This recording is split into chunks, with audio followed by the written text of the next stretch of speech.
All right, I want to show you how I made this garland out of recycled materials, specifically soda cans or beer cans.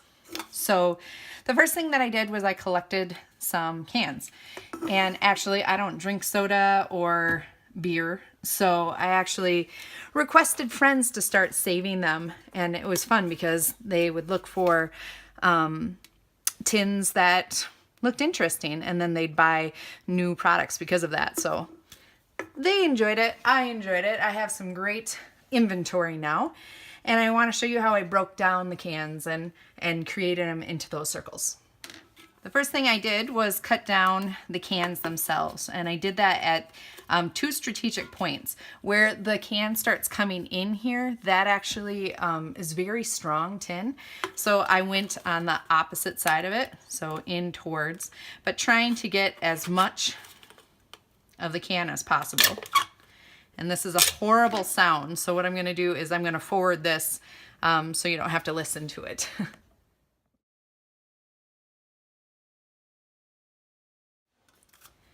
So now that I had the tin cut out, I'm going to find the least interesting section, which I think is this writing back here, and you can actually use a scissors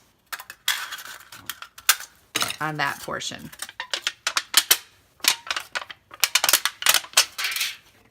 So now I end up with my flat-ish sort of tin, and I use this thick hole punch from Fiskars.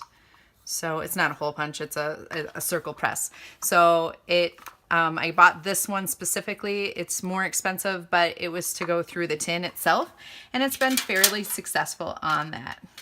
So I put that inside the tin, and I can be a little bit fussy of where I want it. So if I want this interesting design, I can try to actually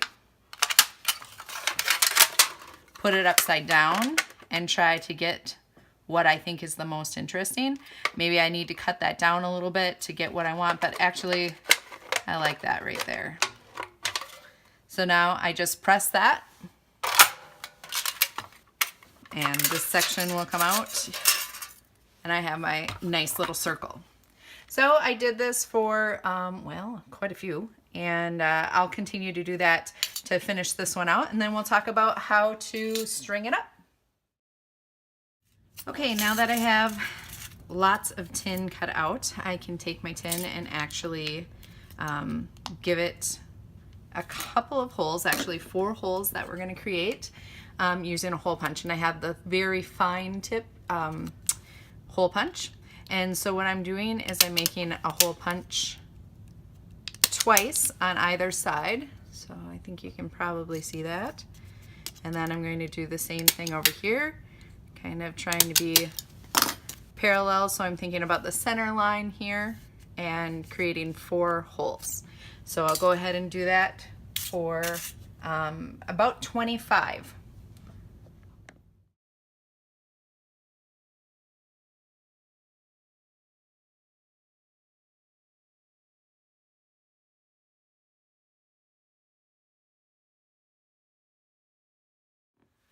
Okay, so I've started to build my garland, and what I'm doing is I'm taking those 2 dots from the new one, putting it on top of 2 dots from the old one, and they don't have to line up exactly, just kind of close, and I'm going up the one and back down the next. Now on the back side, my hands are kind of holding on to the string to keep it kind of nice and tight. You're going to notice that it curls a little bit. That's an okay thing if it's curling. But I'll repeat that one more time. Putting the 2 dots on top of each other, coming up from the bottom. I'm using just a thicker needle. It doesn't have to be sharp. Going back down and continuing on. So I have kind of this overlapped look of my circles. Okay, I'm just putting the last couple on here. Lining up those 2 dots. Maybe. Oh yeah, there we go. Up and back down. And this will be the last one on this string. So up and back down. Now I'm going to do that to the end here.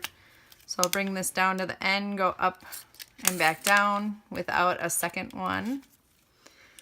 And then to finish it off, I leave that little loop, bring my needle through the loop and tie it. And there we have our garland. Now you're gonna notice that it kind of does this curling action. So what I did with my fingers is I just kind of finger press it. So I press it so that it has a bend, because it naturally has the curve from the can, but I just bend it right on that string line. And then it creates it so it's more flat, but it will hang something like that.